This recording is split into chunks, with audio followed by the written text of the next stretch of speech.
बिस्मिल्लाहिर्रहमानिर्रहीम। दोस्तों, आज आपके लिए बॉडी वाइटनिंग का सबसे बेहतरीन घरेलू देसी टोटका लेकर आया हूं। अपनी स्किन को गोरा करने के लिए आप ये टोटका ज़रूर आजमाएं। तमाम अज्जा आपको किसी भी पिनसार स्टोर से आराम से मिल जाएंगे। तो इसके अज्जा नोट कर लें। संदल पाउडर आपको चाहिए होगा 1 चम्मच। हुस्न यूसुफ आपको चाहिए होगा 1/4 चम्मच, चम्मच का चौथा हिस्सा। मुल्तानी मिट्टी आपको चाहिए होगी 1 चम्मच। मुर्दार सिंग जो है वो आपको चाहिए होगा 1/4 चम्मच। ये चारों चीज़ों आपको पंसारी से मिल जाएंगे। मुल्तानी मिट्टी हमेशा ढेलों वाली लिया करें, पाउडर वाली दुकान से मिलने वाली ना लिया करें।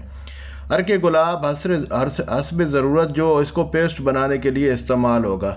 इसकी तरकीब, बनाने का तरीका और इस्तेमाल का तरीका आपको बताता हूँ। तमाम चीज़ों को अच्छी तरह मिक्स कर लें, यानी इसका पाउडर बना के गुलाब के अर्क में इसका पेस्ट बना लें और इस पेस्ट को हाथों, पैरों और बाकी बॉडी पर जो भी जितने भी हिस्से हैं खुश्क होने पर यह मास्क धो लें। हफ्ते में 3 बार इसका इस्तेमाल करने से आपकी पूरी जिस्म की रंगत निखर आएगी। जो हिस्सा आप अपने जिस्म का खूबसूरत करना चाहते हैं या सफ़ेद करना चाहते हैं उस हिस्से पर इस मास्क को अप्लाई करें।